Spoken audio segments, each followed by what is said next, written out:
Jebretim, Dewan Pandit Indonesia Dalam Negeri Depdagri is back. Di hari Selasa ini gue nggak sendirian, ada Om Yuke dan Mas Gita. Halo Niko. Selamat malam guys, sehat selalu ya.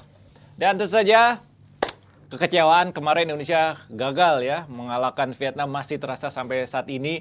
Tidak hanya saya, tapi juga Mas Gita, apalagi Om Yuke pasti akan mengeluarkan unek-uneknya ya. Tapi sebelum kita mendengar unek-unek mereka, ya analisa mereka seperti apa Indonesia kemarin bisa gagal gitu kan. Kita akan mendengar kegagalan juga keluh kesah dari Jordi Amat yang ikut perdana di turnamen bersama Indonesia. Ini dia.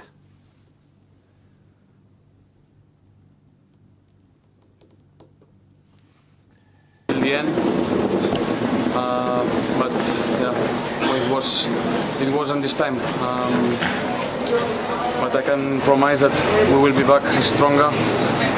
And like I said in the start, I believe in this team, and I know there is some young players. It's going to be a good experience for everybody, and I hope that we can, we will get up for sure. Thanks for taking the time. Okay. Now the changing room is just devastated, and not too much to say, to be honest. Just a quick message to the fans back in Indonesia, maybe? Sorry, we try our best till the end, but yeah, it wasn't this time. But I can promise that we will be back stronger. And like I said in the start, I believe in this team, and I know there is some young players. It's going to be a good experience for everybody, and I hope that we can, we will get up for sure. Thanks for taking the time. Okay. Yes, Jebretim, itu dia wawancara spesial Jordi Amat bersama Jebretim. Dan sekali lagi itu dia kekecewaan yang dilampiaskan oleh Jordi Amat, mengatakan bahwa tadi sempat Sempat di awal dia bilang no much to say. No much to say. Iya, nggak bisa Sampai banyak ngomong. nggak bisa banyak ngomong. Tapi akhirnya dia ngomong juga. Iya, bahwa speechless. dia pasti kecewa lah. Iya. Ya. Jadi akan kembali lagi lebih kuat lagi di turnamen berikutnya, dan ini katanya juga mengatakan ada pemain-pemain bagus buat pemain-pemain muda ya. Bagus pengalamannya di sini. Oke, kita menyinggung kemarin nih Om Yuki dan Mas Gita. Ini kalau kita lihat dari leg pertama, sangat berbeda sekali permainannya. Sangat jauh, peluang tidak ada. Shot on target boleh dibilang minim ya, nol gitu kan. Ini sebenarnya apa yang terjadi dengan timnas Kan waktu Indonesia? itu gue sempat bilang ya di sini juga ya, bahwa kalau kita mau bunuh Vietnam, kita harus menang di GBK. Kita harus menang, bukan cuma menang tipis, tapi menang telak. Ya kita menang aja kagak. Jadi tadi kalau lu bilang apakah kecewa, ya gue sih udah bukannya kaget gitu, tapi ya memang ini udah termasuk dalam skenario bahwa Indonesia memang sulit untuk bisa melawan Vietnam di Vietnam. Karena pengalaman mereka yang belakangan juga kita harus akui, Vietnam nggak pernah kalah dari kita, bahkan di bawah Sintayong 2 kali kalah, 2 kali imbang. Terus leg keduanya main di sana. Repot ya. Ya kelihatan lah dari teori itu aja kita udah realistis ya, ketika kita nggak bisa menang di GBK, jangankan menang ya, dengan gol telat ya, nggak bisa bikin gol juga gitu. Ya udah, di Vietnam kita praktis, kalau gue berharap ada keberuntungan, tapi itu juga nggak datang. Karena memang terus terang kita main itu sebetulnya udah dibaca cara main kita. Udah ditebak cara main kita gitu. Dan lu lihat mereka bagaimana tiba-tiba di awal main sih nggak seagresif seperti Vietnam yang pas enggak. Mereka bahkan ngatur tempo pelan-pelan, dia lihat celahnya. Tapi dia manfaatin di awal-awal menit ya, di menit awal itu yang kita slip di situ. Oke. Pengaruh ada beberapa pemain yang absen ya, itu membuat Pengaruh Rahmat Irianto gampangnya jelas. Jelas, ya. Rian ini kan yang pemotong serangan. Tapi kalau melihat gol pertama itu kan bola panjang ya. Nah, dan itu yang tidak dilakukan sama sekali oleh Vietnam di GBK. Nggak ada bola panjang dan mereka sadar bola pendek mereka menyusur tanah itu bisa dimatikan oleh Jordi Amat ya waktu di GBK. Ini yang terjadi adalah bola panjang, kemudian yang gol kedua corner. Bola atas lagi. Ini yang mematikan kita. Tapi terlebih apapun, semua pemain kan performanya tidak sebaik pada saat pertandingan di GBK. Setelah pertandingan di GBK, bahkan gue sempat bilang bahwa itu, ini pertandingan terakhir kita home tanpa mau judging atau serius? apapun. Iya, Gue pikir ini pertandingan terakhir kita di home. Berarti Kenapa? pertandingan terakhir kita home berarti udah nggak ada lagi main. Karena gue ngeliatnya adalah kita nggak bisa bikin gol di sini. Oke. Padahal main udah bagus ya. Iya, padahal main udah bagus. Pertahanan kita bagus loh. Secara Bagus. defensif kita oke, tapi di depan kita kan mati benar, nggak bisa apa-apa. Terus nggak ada keberanian dari Sintayong yang dipakai kan Rafli lagi dia mainin, terus Spaso yang dia mainkan. Bahkan di GBK itu agak aneh ya. Injury time 2 menit dia masukin 3 pemain ya. Iya, yang dengan tipe nggak- menyerang. yang useless gitu. Yang Spaso useless ya. buat apa 3 menit itu. Ya, oke. Dan dia tidak pernah mau coba Ramadan Sananta. Ramadan Sananta kan dipakai waktu lawan Brunei doang. Oke. Itu dalam kedudukan waktu itu udah unggul 4-0, jadi nggak ada pressure buat Sananta. Walaupun dia pernah bagus lawan Curaçao, tapi harusnya dipakai kan? Kenapa harus dipakai? Karena pemain ini yang tipenya nggak stylish, pemain ini yang mampu mendobrak itu kan harus digunakan lah. Kalau dianggap dia tidak punya pengalaman internasional, siapapun tidak punya pengalaman internasional di awal-awal. Kalau kita udah kepepet, kenapa? Vietnam nggak juga melakukan coba? hal yang sama kemarin, melakukan. iya kan? Gue inget Hansi Flick pada saat butuh menang lawan setelah kalah lawan Jepang, dia butuh gol lawan Spanyol, dia masukin Fulkrug yang nggak jelas namanya itu. Gue nggak bilang bahwa Sananta kayak Fulkrug gitu nggak, tapi harus memakai seorang pemain yang nggak punya nama untuk ya seenggaknya Icebreaker ya? tidak terdeteksi kan oleh lawan pemain-pemain yang nggak punya nama ini. Sekalian berharap mungkin ada peruntungan. Nah, kemarin itu pada saat 2-0 masuk menit 20 menit 80, gue tuh masih ini sebagai fans jadinya gue berharap. Tapi hanya sebagai fans, nggak ini secara logika nggak berpikir bahwa itu akan kemungkinan menyamakan kedudukan. Karena kalau 2-2 siapa tahu kita lolos kan dengan goal away. Iya, gitu. itu yang kemarin Tapi gue nggak berharap kejadian. kayak Milan kemarin ditahan seri AS Roma. Tapi balik lagi ke tadi, balik ke situ ya jadi ngomongnya. Mas Gita mengatakan lawan Curaçao Indonesia bisa menang 2 kali ya. Iya, iya. Nah, itu tidak terlihat permainan seperti itu Iya, gitu loh. emang nggak terlihat ya. Di leg pertama Indonesia banyak peluang. Dan gue sebenarnya ada rasa optimistis ya. Indonesia bisa lah mencuri gol, istilahnya seperti itu. Tapi hancur nggak karu-karuan mainnya. Apa gara-gara Irianto doang di tengah nggak ada mimpi? Beda sih ya kalau Curaçao itu kan ya Friendly ya. Iya.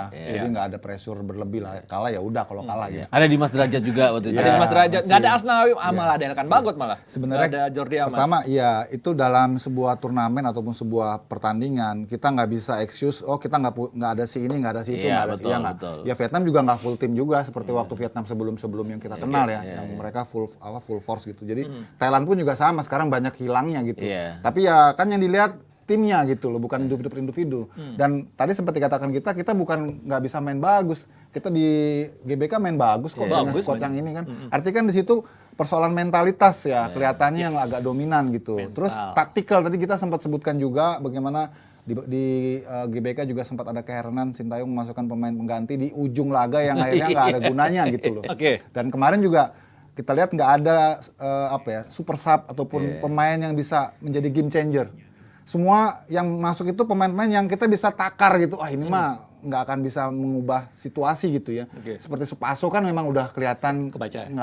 nggak terlalu maksimal. Terus Rafli juga ya kita tahu kayak begitu. Jadi nggak ada pemain yang bisa jadi benar-benar membuat perbedaan gitu. Egy juga ya, gue juga heran juga gitu. Padahal mah ya coba aja gitu Iya, ya. Udah terakhir iya. mau gimana? Sama sekali nggak dimainin gitu. Witan pun juga dimaininnya malah di babak kedua akhir. Oke. Padahal dia itu bisa bikin kejutan kalau dimainin di awal. Kalau dipaksa ya. Iya, ya. coba aja di awal gitu. Tapi kelihatannya memang STI ini sudah merasa bahwa game leg pertama itu skuadnya udah yang bagus ya. Jadi dia nggak mau coba ganti. Tapi ternyata itu udah dibaca gitu loh sama Oke. Pak Hang Seo. Dan kelihatannya memang kita disayangkan ya menurut gua itu slip di awal laga sih. Gol Nah, pertama 2 kali itu. loh. 2 kali. Gol pertama di babak pertama, kemudian gol kedua di awal babak kedua. Itu benar-benar ketika konsolidasi tim belum utuh, kita tuh slip. Dan inilah turnamen ya. Turnamen kan selalu seperti ini ya. Harus fokus Ketika ya, ada detail, hal-hal detail kecil yang kita slip, kan gue udah bilang kemarin lu bisa lihat videonya deh. Begitu kita gagal, langsung bawa balik jadi hukuman tuh. Beneran dihukum kan kita. Dan itu di lahannya gitu itu bukan cara Vietnam loh, main langsung vertikal Betul. gitu kan. Iya, Gol biasanya kedua mereka juga bawah gitu. ya langsung. Iya. Bola-bola tinggi. Luar biasa. Dan- Dan gini gitu, kita kebobolan lewat open play dan set piece, lengkap sudah. Iya. Jadi kita dari 2 momen itu kita udah slip, udah nggak bisa tandingin mereka gitu. Dan mereka punya pemain pembeda ya, kayak Nguyen Tin Lin itu kan itu gol kelima dia loh dalam 6 pertandingan lawan Indonesia. Kalau ngitung SEA Games juga kan. Iya, Terus mereka menang 3 di Denpasar, mereka menang 3 di Gianyar mereka menang 3-1 kan. Di Dubai mereka menang 4-0. Bener apa yang dibilang Park Hang-seo bahwa Indonesia di bawah Sintayong membaik. Tapi Mendekati level mereka. Tapi kan Sintayong bilang level kita udah sama-sama Vietnam, ternyata belum. Oke, masih jauh ya ternyata ya. Tapi kalau ngeliat game di GBK sebenarnya levelnya sama ya. Tapi tetap kita nggak punya pemain pembeda seperti Nguyen Tin Lin untuk bisa menciptakan gol di momen-momen yang krusial. Dan Di kita GBK kan pun yang gue agak kecewa itu sebenarnya kalau ketika 1-0 sih perbedaannya nggak besar gitu. Iya, betul. Begitu 2-0 jadi besar. Karena gol keduanya itu yang gue sayang itu set piece yang sebenarnya Bisa textbook. diantisipasi, Itu iya. textbook dari tepak pojok. Kok bisa si Tin Lin ini nggak kekawal ya? Iya. Dan satu pemain itu yang di depan tuh deket tiang gawang terdekat itu seperti decoy. Jadi cuma dia narik pemain, 5 pemain ketarik ke situ. Ini masuk. Ini kan template sebenarnya, tapi it's happen gitu. Bola-bola udaranya si Jordi Amat kan di 4 pertandingan bagus ya. Iya. Kemarin kan dia benar-benar mati. Kenapa begitu ya? Bisa beda banget. Gue juga agak bingung ada gol pertama. Itu kan daerahnya Jordi Amat. Iya, ya. itu dia. Dan dia waktu Tim Gemes ya? kan dikelilingin oleh 3 pemain kita. Dia bisa aja nyeplosin bola ke gawang itu dengan bola umpan yang kalau gue lihat umpan dari belakang gitu ya. Bukan gayanya Vietnam banget lah itu. True ball. Iya. Dan kalau lu lihat kemarin tuh statistik Vietnam nggak ada crossing, cuma 1 crossing. Iya, gol itu. Dari seluruh laga itu cuma 1 crossing. Itu gol. Iya, dan yang lainnya semua main Passing ya dia. passing game dia. Nah, kemarin kita kan live reaction. Kemarin Coach Firman Utima juga mengatakan bahwa itu sebenarnya bisa diantisipasi gol pertama gol kedua. Padahal sebelum crossing itu juga bisa diantisipasi, bisa kebaca lah ya. Komunikasinya nggak ada. Emang harus nongkrong bareng gitu katanya.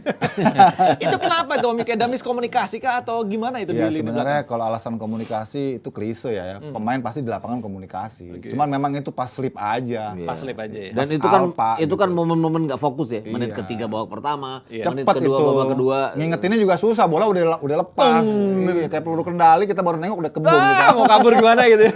Itu Iya, karena harusnya pas bisa slip. diantisipasi. Terlepas sih. main-main passing mereka hanya 1 crossing yang dibilang Yuki tadi. Passing-passing mereka juga sering ngerepotin kita loh. Di GBK passing mereka nggak ngerepotin kita. Artinya ada Irianto yang motong-motong bola. Ini nggak ada sama sekali. Itu yang enggak. Itu Kayak yang Marco berat. kerja sendirian di tengah. Iya, ya. kayak Marco kerja Terus ini sendirian. juga strength ya, kita kalah strength. Kita Iya. harus akuin kita kalah strength, baik strength di posisi bola di ground maupun juga di atas. Kita sering kalah banget. Padahal main bola tuh ketika kualitas itu setara, maka strength tuh menjadi penting. Lihat nggak Dendi yang di blok, udah kayak main basket tuh, Iya. pick and roll. Itu harusnya penalti nggak sih Om Yuki? Ya, gue aneh juga tuh gitu, karena kan wasit kasih kuning ya. Kalau wasit kasih kuning logikanya Harusnya harusnya pelanggaran penalti. itu. Iya, bener kan? Kok enggak gitu? Ini aneh juga nih. Apakah itu kuningnya karena dia protes? Kita kan nggak tahu ya. Tapi itu kalau gue sih itu foul karena dia nggak perlu tahan. Dia cukup alangin aja. Paling dia ditabrak. Kalau ini kan dia pasang. Dia gitu kan? masang gitu. Harusnya penalti sih. Harusnya kalau penalti. gua bilang. Tapi sayang turnamen ini kan nggak ada VAR buat mereka penalti atau Iya. enggak. Kan ada asisten wasit. Ya harusnya. ya. Harusnya kan bisa membantu kinerja wasit ya, intinya kan. Tapi ya sudah lah. Emang udah kalah kita kalah semua-muanya. Kalah gitu. semuanya lah udah. Oke. Ada beberapa pemain yang bagus ya. Salah satunya Mark Locke yang bekerja sendirian di tengah gitu kan. Walaupun ada theoretical juga dia. Iya, sama salaman juga sama Van Hal. Tapi kalau menurut kalian siapa pemain yang underperform kemarin? Om Yuki dulu. Ya pasti di lini pertahanan ya. Karena kita kebobolan 2. Gue lihat memang Jordi Amat sebelumnya bagus, tapi kemarin justru malah jadi titik lemah karena dia slip dari 2 momen itu. Oke. Kemudian di tengah gue lihat juga Marcelino nggak seperti yang kita harapkan ya. Jordi Amat, Mungkin Marcelino. karena perannya dan fungsinya berbeda dengan Irianto, jadi di situ mungkin ya nggak ada tandemnya Mark Locke. Iya, Kan jadi Mark Locke seperti sendirian kerja seolah-olah ya, karena tipikalnya Marcelino kan sebagai gelandang serang ya. Jadi itu yang sering sekali akhirnya kita kalah di tengah itu. Terus di depannya kita tahu bersama semuanya jelek. Kayak nggak ada yang muter gitu di depan ya. Nah ini kalau gue bilang lebih ke arah ini ya. Kalau kita ngomongin Marcelino kan lebih untuk attacking dibanding dia untuk jemput bola. Iya. Dan pada saat Sintayong tuh main hati-hati waktu di GBK. 3 center back, terus ada 2 DM, itu kan main hati-hati untuk bertahan. Tapi dengan main yang pola yang sangat bertahan itu dia justru pegang bola. Dia Malah punya kemampuan creative changes ya. ya, Itu punya tadi yang peluang. kalau UK bilang tadi kita kok nggak ada strength di GBK tuh kita punya strength ya, berkali-kali kita menang duel itu. oke. Walaupun ya penyelesaian akhir kita ya, gayanya penyelesaian akhir kita yang melenceng naik ke atas dan segala macam. Latihan. Itu yang sangat disayangkan, tapi terlebih apapun pertahanan kita bagus di GBK, solid. Kemudian kita masuk sepertiga lapangan lawan, oke, finishing yang kita nggak oke itu aja. Nah, kemarin nggak kelihatan sama Semuanya sekali pada saat di Vietnam itu. Oke, kemarin Coach Firman Utima mengatakan bahwa sepertinya butuh suatu sosok ya, boleh dibilang senior ya untuk memberikan Leader. semangat leader atau di tim. Salah satunya Evan Dimas. Menurut Mas kita gimana nih? Evan Dimas juga terlalu stylish. Dia penurun juga ya dia. Sintayong kan cepet ya. Alfreandra Dewangga udah nggak dipanggil lagi. Irja juga udah nggak dipanggil lagi. Penurunan permainan sejak AFF tahun lalu. Evan Dimas bahkan sering jadi cadangan di AFF tahun lalu ya. Oke. Terlalu stylish ya untuk gaya permainan Sintayong. Nggak cocok ya. Kan dia lebih punya kecepatan. Kalau Evan Dimas lebih kayak mendelay permainan jadinya. Itu yang gue bilang nggak akan cocok ya. Tapi memang kalau dari sisi senior harus ada sosok seperti Evan Dimas. Gitu. Harus ada lah ya. Harus ada, tapi sisi senior yang bisa bermain dengan kecepatan ala Sintayong.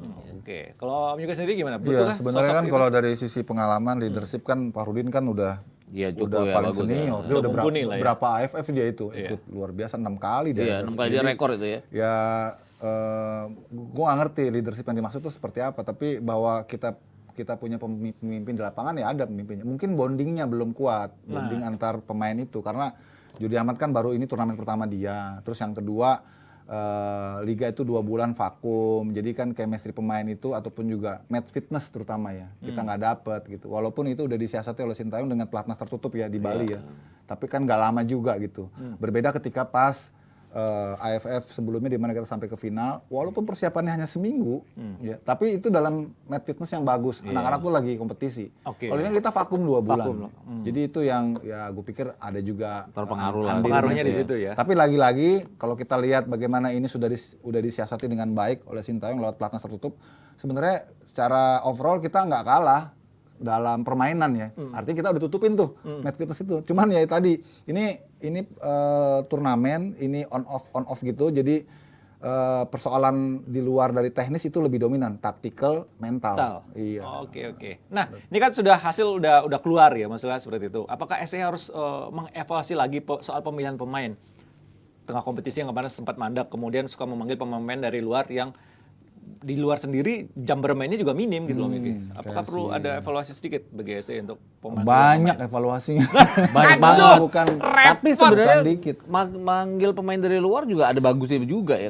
Kayak Elkan Bagot kan terbukti bagus itu kan. Nah, Enggak, maksud dia tuh yang menit mainnya kurang. Oh, iya. Arhan, Iya. Tapi sih lumayan ya. Ya Arsawi ya. Terus Egi misalnya, Witan. gitu. Witan ya mungkin ya gimana pun kita tetap perlu pemain itu karena walaupun mereka di sana mungkin nggak main rutin tapi kan latihan mereka kan bagus Bagus ya, ya, kualitasnya bagus ya. Tapi ya itu tadi ya kita nggak boleh berhenti berharap yang pasti sih. Kecewa pasti kecewa tapi nggak boleh berhenti berharap. Kita move on aja, kita akui bahwa kita memang ini kalah, gagal gitu. Dan Sintayong tentu harus banyak berbenah. Semoga aja nanti di event berikutnya di Piala Asia terutama gitu Ya, senior Piala Asia November ya. Kan tuh harapan orang kan lo Sandy Walsh sudah resmi, Hey. Sen Patinama udah resmi gitu kan. Kalau gue sih nggak masalah lu mau 11 pemain naturalisasi juga kalau senior mah silakan aja. Asik. Ya kalau senior Iya, kok iya, gimana betul, gitu. betul, Kalau betul. senior kan silakan aja gitu loh. Repotnya kalau under 20 ya. Nah, Under kalau yang di 20 bawah itu kan artinya yang memotong ya, generasi. pertimbangan Generasi. pemain muda jadi. Ya sekarang kita udah lakukan itu kan mungkin kurang ya tambahin aja semuanya aja semua nggak apa-apa. Tapi kalau nanti gagal juga ya lu jangan salahin lagi gitu loh. Ternyata nggak bener nih. Ya lu kemarin kemana aja? Bilangnya setuju gitu. Kan nggak salah juga kayak gini. Jordi Amat kan Ingatan juga dia sepanjang turnamen kan juga dia bermain bagus. Terlepas kemarin dia nggak bagus, tapi kan dia lumayan gitu loh. Oke. Elkan Bagot juga bikin gol AFF tahun lalu. Kalau nggak jadi juara tuh nggak ada hubungannya juga dengan ini ya. Artinya siapapun bisa nggak jadi juara, tapi secara permainan kan bagus. Oke, ini ngomongin soal gol dan permainan. Kita soroti lini depan dari timnas Indonesia yang kemarin lawan Vietnam nihil gol ya. Dua kali pertandingan leg 1, leg 2 nggak bisa. Sebenarnya nyetak sih gol. kalau Leg 2 malah. menurut gue ya mungkin bisa jadi diskursus tersendiri ya. Ini Dendi itu kan sebenarnya bukan pilihan utama. Iya, Tapi betul. kayaknya Sintayong udah Jatuh dalam hati. quote and quote udah frustrasi. Udah Iya, siapa sangat, lagi udah sangat. ini aja deh gitu kan. Yang dia punya lari, punya kecepatan, punya manuver bagus Betul, kan, ya. mobile gitu. Udah ini aja deh. Mungkin tadi kita bener juga kenapa nggak coba juga Sananta Ramada kan Sananta. sama-sama gambling juga kok gitu kan. Mungkin dia kalau masukin Spaso dilihat begini-begini aja nih. Rafli juga bukan Kemarin gua agak kaget, loh kok Rafli lagi yang main? makanya Emang lebih bagus. Loh, kan belum terbukti juga. Di kompetisi kan bagusan Sananta ya. Sananta kan artinya ini produk kompetisi, kenapa nggak dicoba? ini yang lucu nih. Ini nyundulnya malah keluar. Ampun. Ya artinya siapapun harus dicoba kan karena udahlah kepalang tanggung gitu loh. Kenapa nggak ini? Ya persoalan kita kan selalu kita nggak punya real number 9 yang bisa bikin ini ya, bikin perbedaan. Ya Vietnam punya itu tadi yang UK bilang bahwa harus ada orang yang bisa melakukan perbedaan dan kita ya itu yang harus dicari siapa yang melakukan itu gitu. Kompetisi kan juga masih panjang. Nanti bulan Maret kan ada FIFA Match Day. Bulan Juni ada FIFA Match Day. September Oktober juga ada FIFA Match Day. Ya bisa lah di situ. Walaupun friendly itu beda pasti dengan turnamen. Nah, itu dia. Soroti siapa lagi nih kemarin? Sayuri, Sadil. Iya nggak, kalau ya Sayuri nggak seperti di game sebelumnya ya. Iya. Kemarin memang konsentrasi kita secara umum memang udah berantakan sih. Ya, Kita susah ya kalau udah kemasukan di awal tuh berantakan jadinya. Ya seenggaknya butuh kreasi lah di depan, muter lah itu. Pemain Tadi bertiga. makanya gua- tiga kan di depan. Kalau gue bilang tadi kalau cuma 1-0 aja sih, gue bilang ini masih bisa gitu loh. Begitu pas mulai babak 2-0. kedua, Nah, udah. gitu lagi. Feel the Persoalannya game adalah kita udah. sebenarnya diuntungkan dengan yang namanya gol tandang dihitung.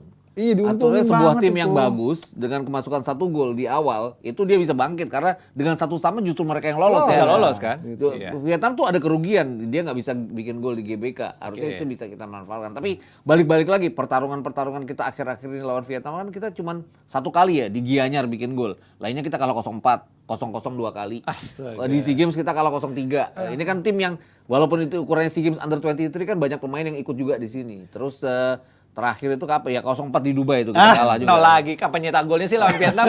Susah banget emang Satu itu. gol kita cuma bikin Ya lawan Vietnam loh. ampun. Terus mereka tuh Vietnam itu memang udah menyiapkan resep Iya. khusus loh lawan Indonesia tuh. Bayangin deh, gue perhatiin yang sederhana aja. Ketika bola keluar buat kita, itu bolanya kembalinya lama bener. Kayaknya Balboa sengaja ngelama-lamain gitu. Satu. Yang kedua, cara mereka ya si Doan ya.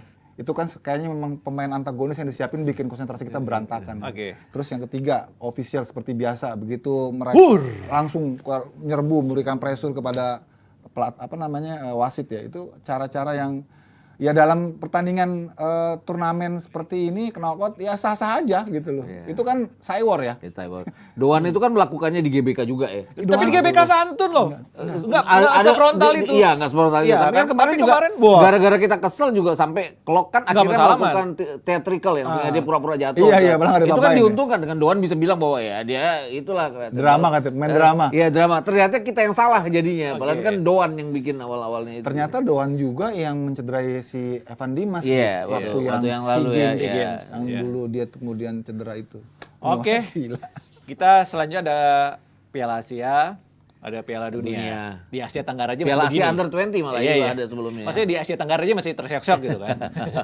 Ya udah harus sekarang STY biar fokus ke U20 aja lah. Gitu. Oke. Kalau Piala Asia Senior kan belum tahu kapan nih gitu. Piala Asia Di Qatar ya? Iya, Januari 2024 katanya kan. Oh iya, udah Tuh, nggak tahu. tuh ada agendanya ya Piala Asia. Itu kan masih TBK TBA kan ya? Piala Asia kan. Katanya karena di Qatar kan harus musim dingin. Ya kalau nggak November Januari jadi.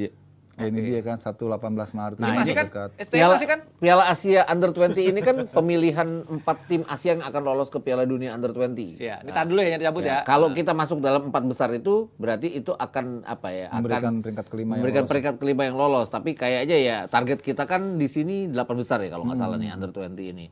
Tapi Oke. kalau melihat skuadnya juga dengan banyak sekali pemain-pemain yang hebat dari negara-negara lain berat juga ya. Berat Apalagi lah. kita satu grup dengan Uzbekistan juga di sini.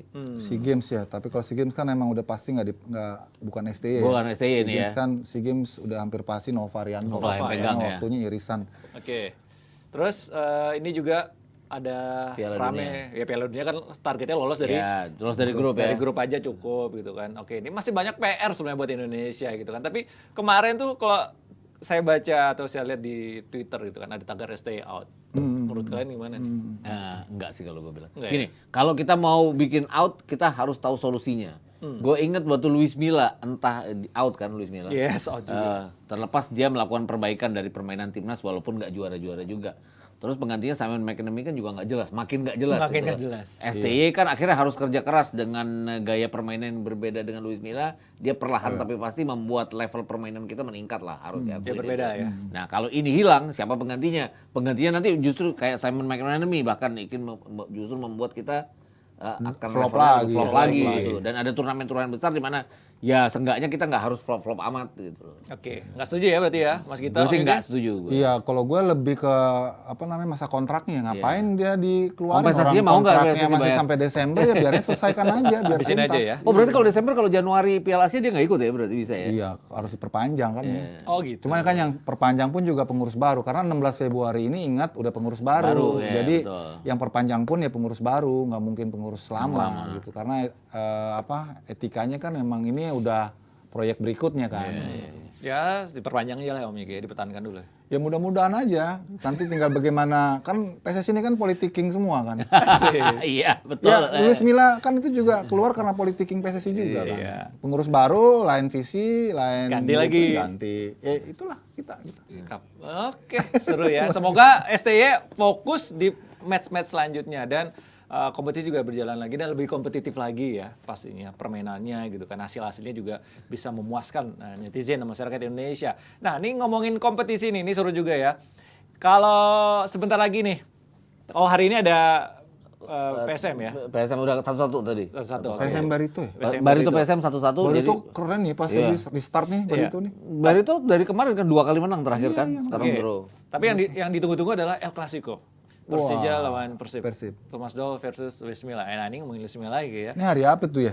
Besok. Besok. Setengah Di 5. GBLA, GBLA setengah 4 jadinya. Iya, kemarin Persija menang loh 2-0 lawan PSS Sleman. Ini Itu lumayan jaraknya tuh. sangat mepet ya. Jadi sebenarnya Persib diuntungin dari sisi ini ya. Tapi kan recovery ya. seenggaknya Persija sudah panas duluan. Tapi gini, Persib itu dalam setelah setelah tragedi Kanjuruhan, di mana liga kita mulai lagi, Persib itu 4 kali menang, 2 kali draw. Oke. Jadi dia tim yang paling banyak mendapatkan poin di lanjutan musim Di kompetisi. setelah restart ya. Ya, artinya dia punya 14 poin. Bali cuma punya 12 poin. Dia punya 14 poin. Oke. Ya, Persija dengan kemenangan kemarin mereka punya 11 poin kalau nggak salah hitungannya. Jadi ini memang dua tim yang lagi bagus-bagusnya. Lagi bagus-bagus gitu. ya. Jadi klasmen after break itu sebenarnya sekarang Persib ya. Iya. Persib ya. Jadi- Oke, kita akan melihat perkembangan kedua tim khususnya Persib karena saat ini sudah ada Vino. Ini pertemuan pertama mereka ya? Iya, Bismillah iya, sama Mas iya, Dol ya? iya, Wah, menarik. Ada Vino orang Ini lapangan sebenarnya yang kita tunggu-tunggu dari 1 Oktober kemarin ya. Ini lebih berada ke di taktikal sih Bandung. kalau gue bilang sini. Vino, Hanafi, hola. Gila luar biasa nih Vino dari Vietnam ke Bandung dia. Gila, gokil. Vino nggak punya rumah nih. Nomaden. Nowhere deh. Unmute Musafir, Vino. musafir. Vino nggak ada suaranya, unmute. Halo, Iya, Nah, udah, Vino oke, lagi oke. di mana? Silakan dengan laporannya. lagi di Geraha Persib sambil nunggu press conference-nya Thomas Doll. Oke. Karena mereka press conference jam 7 dan seperti yang pertama yang sebelum Persija yang sebelumnya yang tertunda, Thomas Doll nggak pakai jatah official training ya kayaknya. Dan baru jalan dari Sleman. Jakarta mungkin siang tadi atau sore ini sebab dia minta press conference itu dipindahin jam 7. Terus kalau Luis Milla sendiri tadi udah press conference jam 3 di GBLA sebelum latihan. Jadi press conference di 2 tempat berbeda ya. Ya Luis Milla di GBLA, Thomas Doll di Sulanjana di Geraha Persib.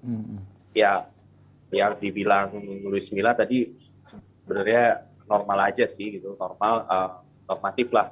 Ini kan bakal ada penonton juga ya, dia ngehimbau juga penonton supaya baik. Terus ya ada sedikit statement tentang timnas. Udah dipastikan sih si Mark Klok ke Kabuaya Rianto akan dikasih jatah libur 3 hari dari sekarang. Oh jadi nggak ikut. Jadi next game dia udah bisa join dan laga lawan Persija besok itu akan jadi laga terakhir Persib bisa main di GBLA atau Bandung bahkan karena habis ini mereka harus cari kandang baru gitu karena kan izin dari PUPR terkait kepentingan FIFA World Cup sebenarnya udah nggak diizinin dari jauh-jauh hari, tapi untuk laga Persija ini ada dispensasi. Jadi next game-nya Persib lawan Bayangkara itu bakal main di Wibawa Mukti rencananya. Jadi ini akan jadi home terakhir mereka di Bandung. Nggak cuma di GBLA tapi di Bandung. Gitu. Oke, soal pengamanan sendiri bagaimana Vino jelang pertandingan besok nih? Tadi udah Pak Teddy juga sempat ngomong ya. Seperti biasa Rantis masih dipakai untuk melindungi pemain Persija, dipersiapkan sekitar 4 sampai 5 Rantis. Terus memperkuat steward yang ada juga gitu, yang akan di pertandingan besok. Selain dari aparat keamanan TNI Polri juga memang yang dikonsert dari Pak Teddy tadi ya, steward bakal lebih kuatin lagi buat match, buat extraordinary match tadi Pak Teddy bilang. Berapa persen penontonnya Vino Iya, yang Vino. dibolehin? Penonton yang datang berapa Oh persen? ya, untuk perkara tiket sebenarnya nggak ada penjualan tiket. Oh, Jadi tiket sisa yang dari sudah Oktober. dibeli kemarin di match yang tertunda itu Iya. masih bisa dipakai. Tapi kalau yang mau refund, silahkan refund. Ada sekitar 3.000-an yang udah refund ya. Ada 3.000-an yang udah refund. Dan sisanya mereka yang nggak refund gitu kan. Jadi besok tetap ada penukaran tiket seperti biasa dengan sistem Persib, tapi tidak ada penjualan tiket. Nah, berapa penonton yang datang, gue nggak tahu jelas ya. Tapi kurang lebih adalah penjualan tiket terakhir laga Persija dikurang sekitar 3.000-an yang refund itu. Oke, ada tribun yang dikosongkan atau boleh ada supporter Persija hadir situ seperti apa? Tidak kan? Iya, nggak boleh. Belum boleh dong, Niko. Belum boleh? Karena masih belum boleh hadir. Aja sejauh ini cuma boleh yang diizinkan cuma supporter tuan rumah aja begitu. Jadi GBLA juga sebelum laga Persija itu kan sebenarnya nggak full banget gitu ya. Karena kan memang ada yang disorotin masalah konstruksi konstruksi stadionnya, yang diizinkan itu cuma boleh sekitar nggak lebih dari 60% atau 70%. Nah, buat laga Persija besok ya dipastikan ya nggak akan terlalu full juga stadion, apalagi banyak yang refund, dan setelah refund tiket itu kan nggak bisa diambil lagi gitu tiketnya, apalagi dipindah tangankan gitu kan. Karena sejak Piala Presiden ada yang meninggal waktu lawan Persebaya itu kan, masalah pertiketan di Persib kan dibikin agak rumit gitu. Jadi tiket tuh nggak bisa main pindah sembarang tangan. Dan gue sih dengar statement Pak Teddy tadi, kayaknya stadion nggak bakal terlalu rame. Oke, soal edukasi terhadap supporter dari Panpel seperti apa, sudah ada kah atau bagaimana? Ya tetap tadi saya sebatas imbauan dari Pak Teddy untuk menjadikan, dia inginnya untuk menjadikan si Boboto ini sebagai role model gitu, based on mereka kan sebelumnya berhasil tuh tandang ke Malang ya, sebelum ke tragedi Kanjuruhan. Dia mau tuh tetap Boboto jadi role model supporter yang baik, cuman nggak terlalu overconfident juga di laga lawan Persija dengan kayak ya udah supporter tandang boleh datang gitu kan. Oke. Poin penting dari Luis Milla tadi apa, Vino? Kan ada 3 pemain nggak main, kemudian Persib sendiri kan unbeaten nih, belum terkalahkan di kandang so far. Ada poin-poin penting yang Luis Milla apa tadi press conference? Ya Coach Luis ya seperti biasa nganggap laga lawan nganggap setiap laga itu final, apalagi lawan Persija kan jadi ujian yang benar-benar ujian buat dia ya, sejak didapuk sebagai pelatih Persib, dan ini jadi laga pertama dia setelah bubble system main di home. Terus tadi juga pemain yang datang tuh Teja Pakualam ya. Teja juga kan sejak 2020 gabung sama Persib. Belum pernah, dia udah sering lawan Persija, tapi buat Teja besok jadi laga pertama dia lawan Persija main di Bandung. Jadi pemain semua termasuk Coach Luis excited nih untuk ketemu Persija di Bandung. Oke. Sip, dengan tunggu. supporter. Oke, tunggu Vino ya, jangan out dulu, kita akan diskusi nih soal El Clasico yang akan besok dimainkan. Ini Om Yuki dan Mas Gita, jadi kedua tim tidak bermain dengan full tim ya, apalagi Persebaya ada kehilangan 3 pemain membela timnas. Siapa jadi pemain kunci nih Om Yuki? Baik Persib maupun Persija. Bandung. Ya, pasti kalau Persib ya terutama lini depannya ya. David da Silva itu monster tuh sekarang tuh. Itu yang gue pikir akan banyak menentukan hasil akhir buat Persib. Sementara kalau Persib kan kemarin mereka tanpa Helal ya, Yusuf Helal tuh terasa betul depannya sih. Terasa betul Persija. kurang gitu ya. Bagusnya kan akhirnya tapi second line-nya kan ngisi gitu ya. Rico Simanjuntak terus Ginanjar. Dan itu yang gue lihat akan sangat menentukan ya. Kalau dari sisi permainan kayaknya mereka sama-sama pakai 3 back ya gitu ya. Iya, pakai 3 back. Ini bakal ketat karena ini lebih ke taktikal. Gue pikir nggak akan mereka bermain super ofensif, pasti mereka ngukur juga. Pelan-pelan dulu dan ya. kayaknya menurut gue Persija akan lebih banyak nunggu gitu. Karena mereka tim yang termasuk tim yang kuat dalam bertahan kan. Oke. Gitu. Itu karakternya Thomas Doll seperti itu ya. Lihat dulu Iya, baru baru dia. Karena kan banyak pemain muda ya di tim muda, Persija. Jadi dia ukur-ukur juga sih.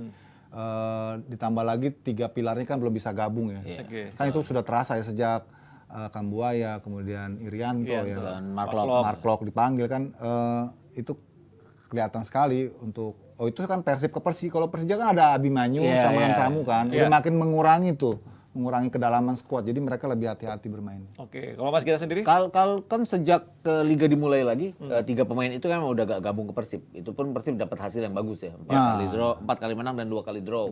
Terus kalau kita lihat apa yang dipoleskan Luis Milla kepada Persib kan sangat baik sekali. Artinya mereka bisa bermain dari kiri ke kanan dengan sangat baik. Bahkan kalau kita lihat Febri juga sekarang nyetel ya bersama, dan itu tadi yang UK bilang ada David da Silva di depan yang bisa menjadi Ciro juga sekarang juga bagus juga. Jadi kalau gue bilang inisiatif pasti akan dipegang oleh Persib untuk pertandingan ini. Tapi terlepas apapun pertahanan Persija kan salah satu yang terbaik di Seru tuh. Liga 1. Ini pertandingan yang sebenarnya sangat gue tunggu-tunggu di 1 Oktober. Sayang kita harus menunggunya sampai 3 bulan ke depan dan mudah-mudahan nggak batal lagi. Oke, kita lihat bersama-sama nih Jebret Tim starting line up ya, perkiraan formasi yang diturunkan untuk besok. Vino, absennya 3 pemain dari Persib dan beberapa pemain dari Persija. Seperti apa pemain yang akan digantikan nih dari Persib sendiri, Vino? Hansamu kan juga udah nggak main dari sejak ini liga mulai juga kan. Sejak TC ya dipanggil. Iya. Keepers Jurianto. Yang paling terasa 1, kehilangan sebetulnya Abdul Aziz. kalau dari kedalaman Persib squad sih. Persija paling terasa kehilangan. Karena Persija ya? squadnya banyak anak-anak muda, terus dipanggil lagi timnas 2. Kalau Persib kan emang ini cadangannya bagus-bagus. Bagus-bagus semua. cadangannya ya. Tanpa trio Irianto Kamboyama. Kalau kali tengahnya tuh masih ada Deddy Kusnandar, ada Itu Persija kadang-kadang juga pakai Ferrari jadi 3 center back ya. Jadi Iya, ada Ferrari situ. ada Maman, Kudela dan Ferrari biasanya. Oke. itu kalau si Helal tuh nggak ada tuh Helal karena dia memperkuat Bisa Siro. Piala Teluk kalau nggak salah. Iya. Ini. Kramancis udah bisa main ya? Bisa. Aman ya. Jadi kemarin tuh Behrens ya depannya tuh ya. Behrens Simanjuntak ya kalau sama Ginanjar ya. Iya ini. Ini biru Chelsea ya, sebelah kanan Arsenal ya. Seru ya? Oke, Vino. Masih terhubung kah Vino dengan kita? Yap, Ya, ya. kira-kira starting line up diturunkan oleh Luis Milla siapa? Sudah ada bocoran kah? Ya belum sih, tapi sempat disinggung tadi kalau gimana kalau Persija main negatif football, tapi Coach Luis gak Masa iya sih? pikir kalau Persija main negatif football best. Ada wartawan yang nanya, katakan terakhir lawan Persikabo kan Iya. sangat rapat banget gitu ya. Coach Luis gak pikir, cuman kalau lihat dari gelagatnya 3 gelandang tengah yang akan dibawa kan sih pasti ada indikasi menyerang ya di situ, kayaknya bakal turunin Beckham, bisa jadi mungkin Aziz bisa turun juga, Abdul Aziz dan Deddy Kusnandar sih kayaknya. Iya, teman. Oke, sip. Vino, prediksi Vino, basah apa kering? Biasa banget ngomong bahasa kering. Prediksi go belum bisa prediksi kan. Tunggu Thomas Doll ngomong apa deh. Gitu. Lu Mas Dol ya, jam 7 malam Banyak ntar ya. yang pengen Klise banyak banget yang lu, gue pengen tanya Vino. juga sih sama Thomas Doll tentang kemungkinan siapa-siapa aja yang bakal main dengan pemain yang fit atau enggak. Jam 7 malam dia Jam 7 malam. baru press con. Oke, siap. Terima kasih Vino. Selamat bertugas. Yoi, Hati-hati di sana. terima kasih Sehat Mas selalu, Gita, salam buat Mas semuanya. Yuki, Siap. Mas Niko. Yoi. Oke, ini balik lagi. Kita lihat semoga El Clasico berjalan lancar. Hasilnya juga Seru ya. Ya ini yang menarik adalah kalau Persija menang mereka pimpin klasemen Pimpin putaran klasemen pertama ya. ya. 35 poin dengan tadi PSM ketahan imbang oleh Barito. Iya, PSM bertahan imbang oleh Barito berapa? 1-1 ya? 1-1. Jadi poin 34 kalau Persija menang besok dia poin 35. Oke. Seru tuh. Berantem juga siapa yang menang ntar? Besok deh. Gua nggak tahu ya. Aduh. Ini lebih ke taktik sih. Iya, Tapi taktik. gue kasih clue aja karena Persib sebetulnya secara kualitas individu pemainnya lebih komplit ya. Ya. Dan mereka tuan rumah. Oke. Tapi ya tetap namanya main bola selalu ada kejutan gitu.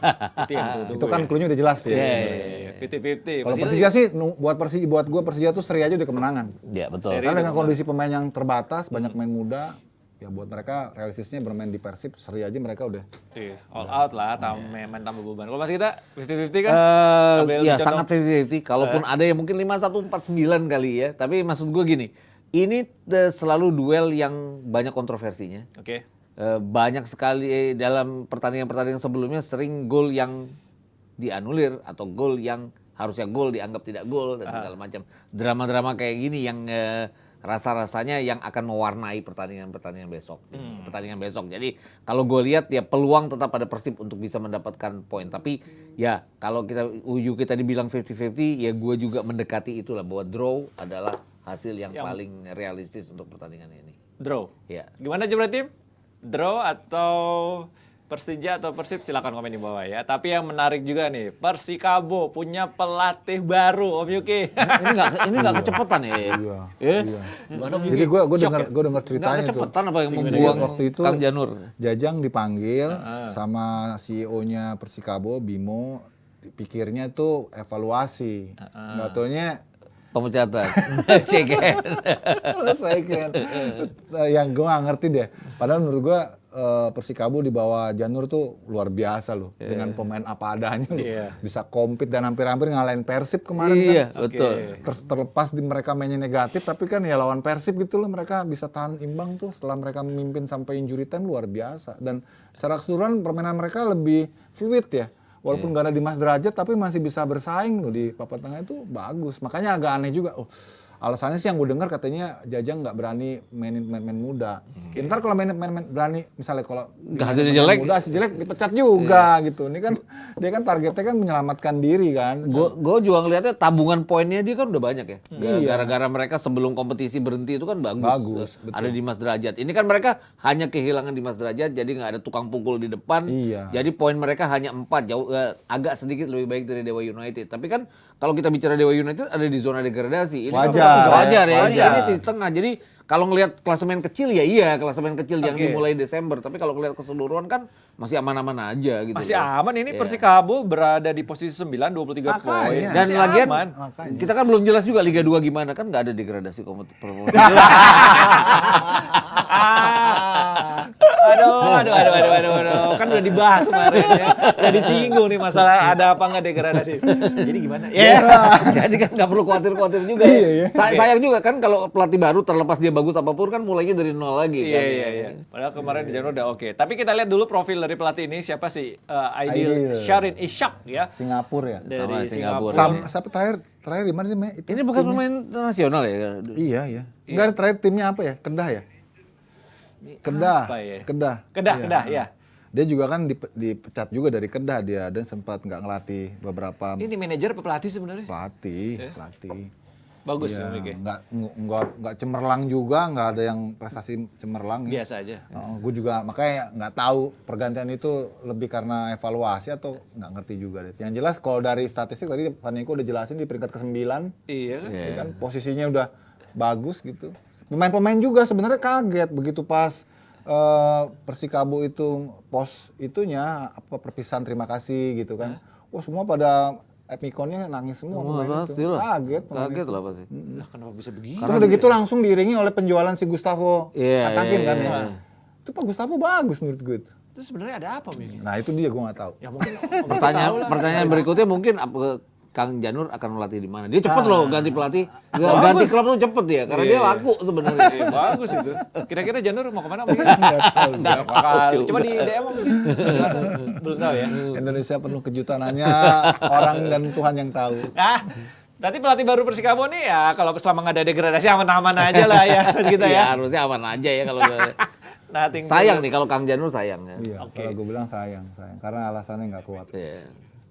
Oke, kita lihat nanti ya bagaimana sepak terjang Persikabo bersama pelatih baru dan juga Janur akan melatih klub mana ya. Oke, terima kasih Om Yuke, terima Sama-sama. kasih Mas Gita, terima kasih Vino, dan terima kasih Jebretim yang sudah bergabung di Depdagri Dewan Pandit Indonesia Dalam Negeri, dan sampai ketemu di episode selanjutnya. Bye-bye.